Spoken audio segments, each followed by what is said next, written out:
I stayed silent as my wife erased me. Then in court I revealed I was the legal father, took custody, and let truth decide who never left forever. Daniel was 13 the first time he dunked. He ran down the driveway, jumped off the cracked concrete, and slammed the ball through the hoop Walter had bolted to the garage 2 summers prior. The backboard shook like hell. Walter had just finished changing the oil in the truck, grease still on his knuckles. He clapped once, loud, proud, and called out, "Don't break my garage, Jordan." Daniel grinned. That was the last normal day. Walter was a quiet man. He fixed things. He never raised his voice. He worked 35 years for the state transit office, retired with a pension, and didn't owe anyone a damn cent. He wasn't flashy. He never drank much. He didn't play games. But he raised Daniel like blood. He picked him up from daycare at 4. He helped him through night terrors. He paid for braces, for football camps, for that first stolen heartbreak when some girl named Lacey told Daniel he wasn't mature enough.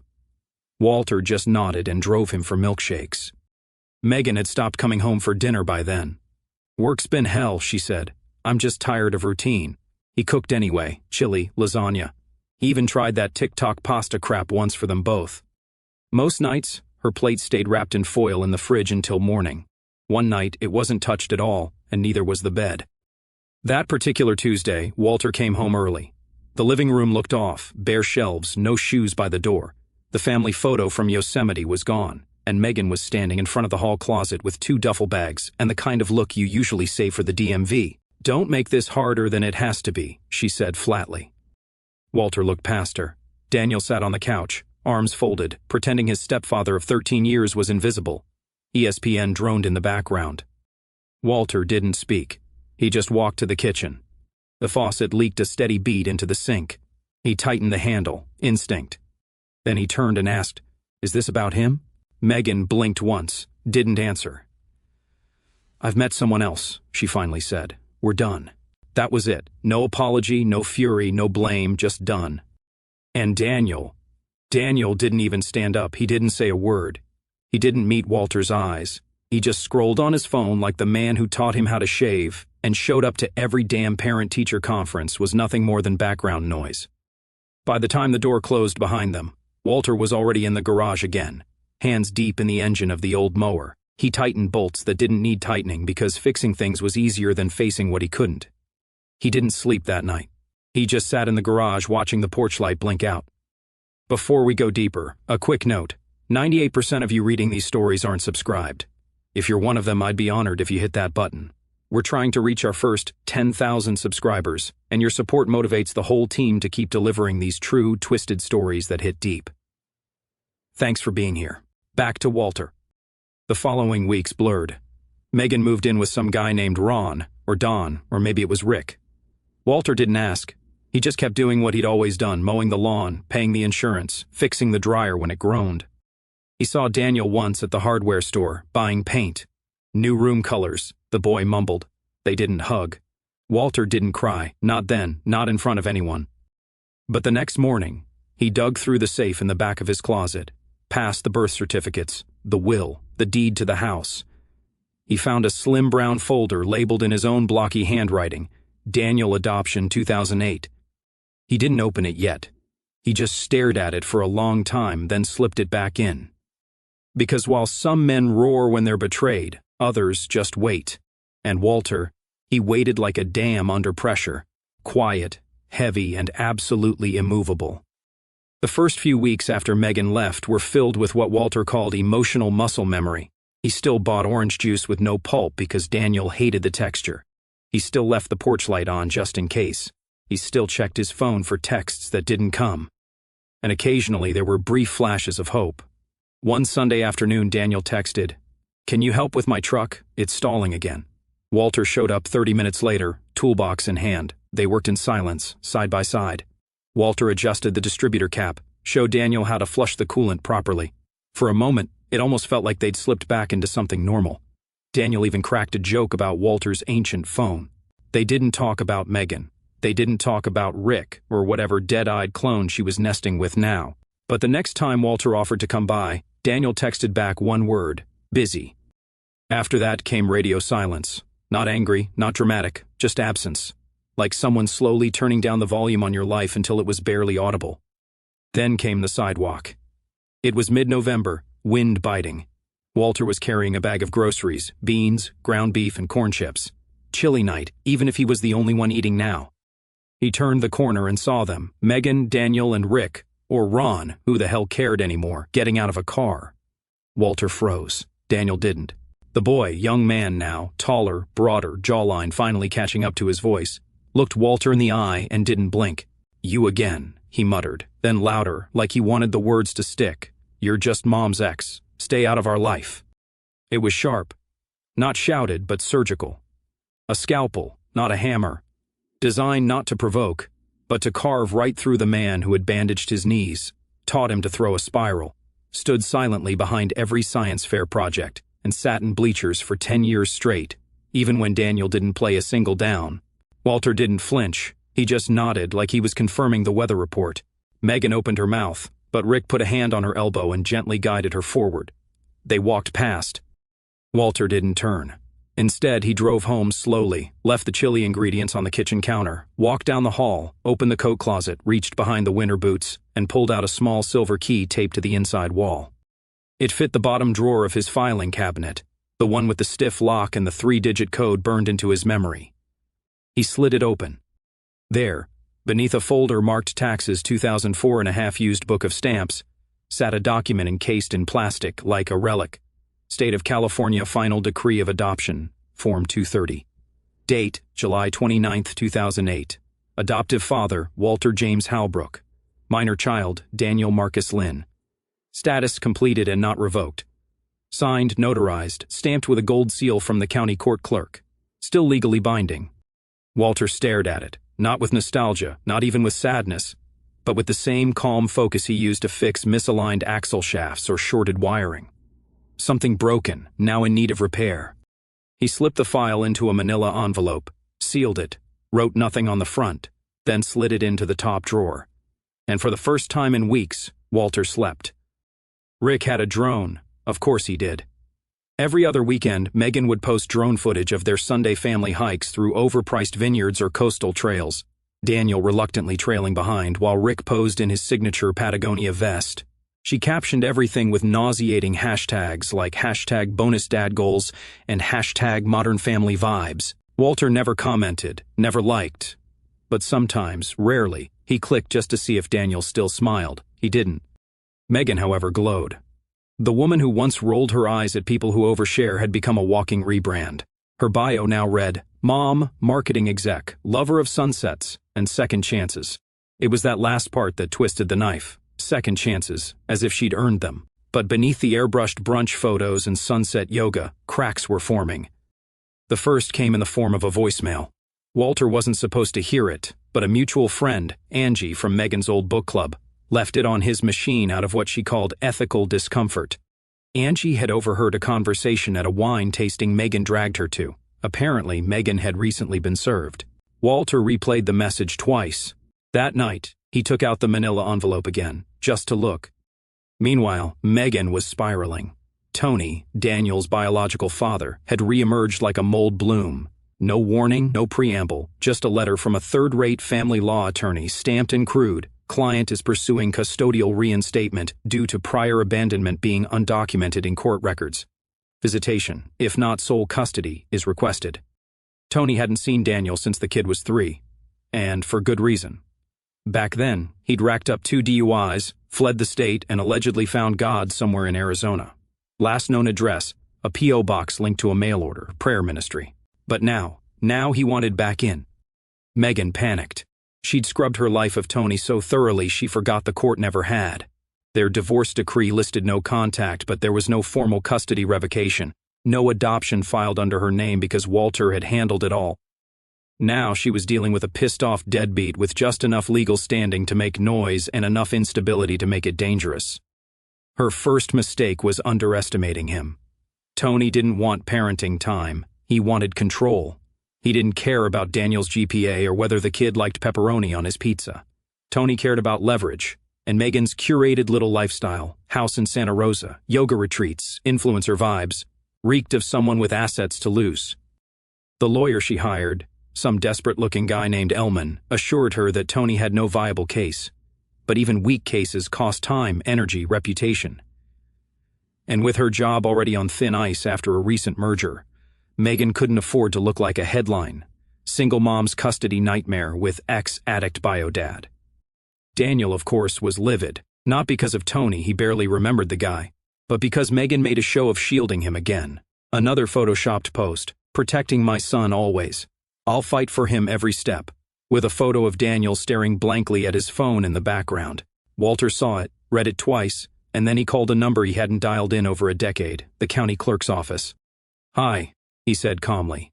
"I need to confirm the status of an adoption record from July 2008. My name is Walter Halbrook, and I have the papers right in front of me." Court dates, Megan quickly learned, were not glamorous. They were fluorescent-lit marathons with bad coffee, jittery attorneys, and families unraveling in slow motion.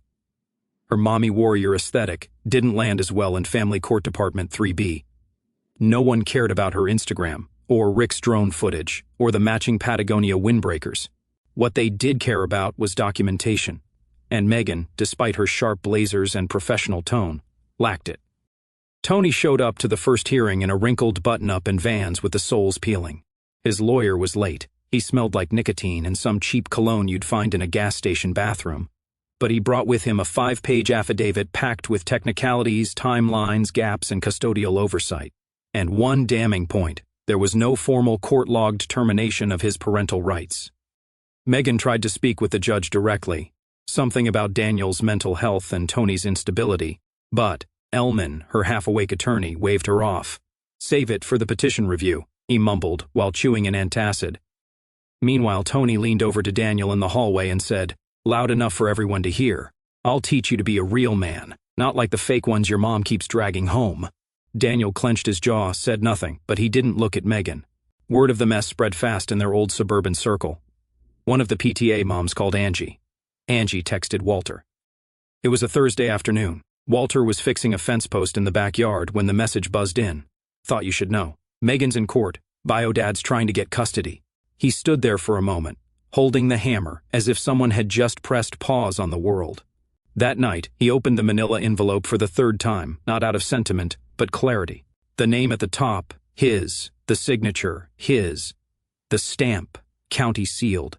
12 years ago, it had been final. He didn't call Megan. Didn't text Daniel. Instead, he looked up the court docket number Angie had mentioned, found the filing location, and submitted a formal request through the clerk's office, motion to attend hearing, status, concerned third party. No drama, no theatrics, just one scanned copy of the adoption decree and a checkbox marked interested in child's welfare. Megan didn't find out until the second hearing. She was flipping through her prepared statement when Elman tapped her arm. You didn't mention there was a legal father on file." "What?" She blinked. "There isn't. Walter's just my ex. He was never a..." Elman turned the screen toward her. "Halbrook, Walter J. Legal adoption decree filed July 2008. Active status." Megan stared at it like it had crawled out of her past and into the courtroom. "Can he even do that?" she hissed. Elman shrugged. "If the decree is active, he can attend, maybe more." That day, Walter sat quietly in the back row of the courtroom, not in a suit, just a pressed shirt, jeans, and the same boots he wore every day since retirement. He didn't speak, didn't make eye contact, but Daniel saw him. And Megan, she didn't say a word because, for the first time in years, Walter wasn't someone to be ignored. He was a shadow from their past, and he had just stepped back into the ring. Tony swaggered into the third hearing like it was a custody audition, not a legal proceeding. He wore a leather jacket with a ripped cuff and jeans that looked like they'd been fished out of a donation bin. His lawyer was new, some kid straight out of night school, who mispronounced amicably during opening remarks. But Tony didn't care. He came in loud, smiling too wide, calling Daniel champ, and offering to take him to a Clippers game. Never mind the kid had worn a Warriors hoodie every winter since 8th grade. Then he locked eyes with Megan, leaned across the aisle, and stage whispered, "Bet you didn't expect me to fight back, huh?" Megan clutched her handbag like it might detonate. In court, Tony launched into a tirade about how Megan had poisoned his son's mind, how she never gave him a chance to be a father, how she was living lavishly off alimony and child support while keeping Daniel locked away from his real roots. He used words like brainwashing, manipulation, and, repeatedly, alienation. The judge, A pale woman with the patience of a lit fuse stared at Tony like he was a particularly stubborn malware pop-up.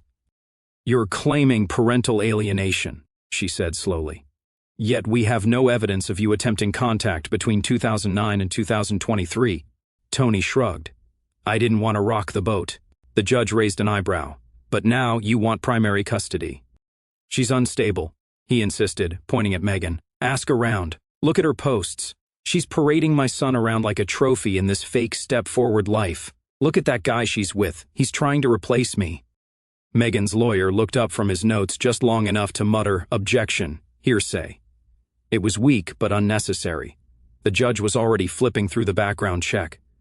And then the real rock came to the surface. 2 active restraining orders. One from an ex-girlfriend in Reno, another from a former landlord, a history of bounced checks. A 2016 bench warrant for skipping a court-ordered parenting class in Flagstaff. Most damning of all, over $47,000 in unpaid child support, listed under Daniel Marcus Lynn, his own son. Tony tried to pivot, claimed the system lost his payments, blamed it on a scam accountant in Vegas, said his faith journey kept him off the grid for a few years. The judge asked him point blank, "Where do you live now?" "Depends," Tony replied with a smirk. "Right now I'm crashing at a buddy's place." A silence hung thick in the room. Daniel's posture shrank by inches. He didn't speak. He barely breathed. But for the first time since this started, he turned toward Walter sitting in the back row. Just for a moment. Not pleading, not crying, just checking. Like a child checking to see if the lights are still on in the hallway.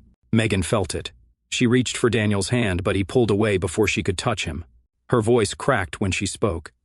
"Your Honor, I just want what's best for—" "I'm sure you do," the judge cut in, closing the folder with a quiet snap. "But so far, neither biological parent has demonstrated sufficient legal stability to support a custody modification." She paused, and the presence of a legally recognized adoptive parent in this matter complicates everything. Megan blinked. "He's not—" But the judge didn't look at her. She looked at Walter. "Mr. Halbrook, I understand you've requested observer status. Do you plan to remain passive in these proceedings?" Walter stood, no rush, no theatrics. He simply said, "I'll do what's best for the boy," and sat back down. Tony scoffed. Megan's jaw tightened. But Daniel didn't say anything. He just turned forward again and didn't look at either of them. The third day of the hearing began like the others, formality wrapped in tension. Megan wore a deep blue blazer this time, hair pinned tighter than usual, eyes darting like a poker player who kept losing hands she swore she'd win. Tony arrived 10 minutes late with a cold McMuffin and reek of sour cologne. Daniel sat next to Megan, arms folded, hoodie up, headphones shoved into his ears though nothing was playing. Walter walked in alone. Same slow gait, same workman's rhythm, no briefcase, no lawyer, just a sealed manila envelope tucked neatly under his arm. He nodded to the clerk, sat in the second row this time, not the back. Close enough to hear every lie land. As the judge settled in, flipping through a binder of notes from the previous days, the bailiff stepped forward with a quiet tap on her desk. "Ma'am, received this from Mr. Halbrook this morning." The judge took it without looking up, slid a nail under the seal, pulled out 3 papers, clipped and certified with a courthouse watermark so aged it looked like a fossil. She read the first page once, blinked, read it again, slower. Megan noticed, straightened. Daniel, oblivious, scrolled on his phone. Tony muttered something crude about government dragging its feet. The judge cleared her throat. "On the record," she said slowly. "This document appears to be a finalized adoption decree dated July 29, 2008. It confirms that legal custody and parental rights for Daniel Marcus Lynn were transferred permanently to Walter James Halbrook." Silence, as in total silence. You could have heard Tony's ego deflate. Megan's eyes shot wide, mouth open mid-breath. Daniel looked up like he'd been slapped out of a trance. The judge continued, her voice clinical but cutting. "This adoption was executed legally, signed by both biological parents at the time, and never revoked or challenged. It holds precedence over biological claims unless terminated through further judicial process." She set the papers down with the weight of a gavel. Megan's voice cracked first. That can't be right. I mean, yes, we signed it years ago, but he's not involved anymore. It was symbolic. Walter was just being nice." The judge's eyes didn't move. "Legally binding symbolism," she replied. Until it isn't. Tony, dumbfounded, let out a short laugh. You mean he gets a say now? The judge turned toward him, eyes sharp. Mr. Halbrook has more than a say. At this moment, he is the only party in this room with a legally unchallenged claim to custody. Walter didn't speak. He didn't gloat. He just sat, hands folded, face unreadable, like a man watching a fire burn down a house he'd already moved out of.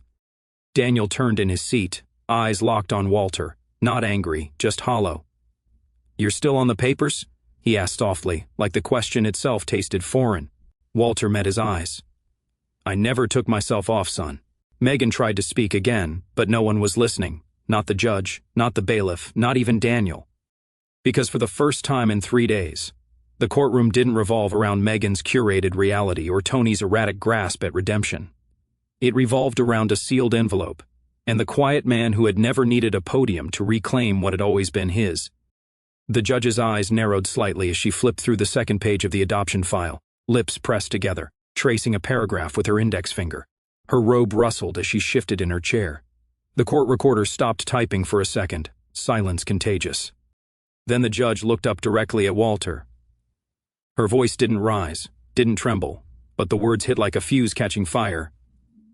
Wait, you're the legal father. Walter didn't flinch. He didn't glance at Megan. He didn't blink, just gave a single nod, barely perceptible. The same nod he used when Daniel hit his first home run in Little League. The same nod he gave when he taught the boy how to back a trailer into a narrow driveway. The courtroom turned. All heads, Tony's, Megan's, the bailiff's, even the court clerks, swiveled toward him like they just realized the guy they'd been treating as a footnote was actually the title of the damn book. Daniel's face went white, not red with anger, not pink with embarrassment, white, like the floor just cracked under him and he was still trying to decide whether to fall or run. Megan leaned in toward her lawyer and whispered fast and frantic, There's no way that's still valid.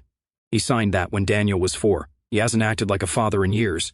That's gotta mean something, right? Right? Her lawyer didn't respond because even he had started leaning forward in his chair, scanning the document like it might rewrite itself before his eyes. The judge let the silence stretch. Then, Mr. Halbrook, can you confirm you have never rescinded this adoption nor petitioned for its reversal? Walter replied, calm as ever. Correct, Your Honor. Have you ever been informed by the court that your legal rights were nullified? No, ma'am. She turned the document sideways, then upright again. The gold seal was unbroken, county-issued, certified, untouched for over a decade. Then came the shift, not in volume, but in gravity, because the judge stopped looking at Megan and Tony like they were fighting over custody. Now she looked at them like two tenants arguing about a house, only to find out neither of them held the deed.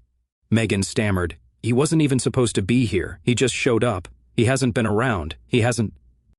Ms. Lynn, the judge interrupted, tone clipped. It appears you've been operating under the assumption that legal parenthood requires your permission. It does not, and until this court determines otherwise, Mr. Halbrook is the only legally documented parent with an unbroken custodial claim. Tony jumped to his feet, finger stabbing the air. This is a setup. He knew. He waited. This is some kind of revenge thing. The bailiff stepped in. Sir, sit down. Tony sat, but the damage was done. Not by his outburst, but by Walter's silence. The kind that speaks louder than shouting ever could. Daniel turned in his seat, eyes locked on Walter, not with fear, not even with hope, just realization. Because in a room full of people who had claimed to love him, fight for him, define him, only one had shown up without shouting, without demands, and without needing to be asked. Only one had held all the cards and played them with patience, not pride. The hallway emptied slowly, like air leaking from a sealed bag. Tony had vanished, probably, off to find a bar that still accepted overdraft credit cards. Megan stood alone near the payphone, staring at nothing, mascara streaked like war paint. Even her lawyer didn't linger. Daniel came out last. He looked older than he had that morning, like the weight of everything had finally landed and his spine hadn't figured out how to carry it yet. He walked past the benches where his mother used to sit during soccer games, past the doors that now locked her out of the very future she tried to curate like a Pinterest board. And then he saw Walter, still by the exit, still with no clipboard, no bags, just keys in hand, and that same old expression, half patience, half quiet readiness to disappear if not wanted. Daniel's shoes squeaked as he approached. His voice cracked like dry wood. "I didn't know," he said, barely audible. "I thought you left us." Walter didn't move, didn't scold, didn't say you should have known or you didn't ask or you chose her side. He just looked at Daniel, really, looked at him, and said, "I never left. You closed the door and that was it." He turned, walked calmly to his truck, slid into the driver's seat, and started the engine. The sound of it echoed through the nearly empty lot. The envelope with the guardianship forms sat untouched on the passenger seat, not signed, not rejected, just there. The decision wasn't final, not legally, but emotionally, Daniel knew. Megan knew. Even the judge probably knew if she replayed the scene later in her mind. They all finally saw it, undeniable, stark, permanent. The man who showed up without fanfare. The man who said nothing while everyone else screamed. The man who waited without bitterness, acted without ego, and left without asking for applause. That was the real father. And whether he signed the papers or not, the truth was already etched, deep, cold, and irreversible.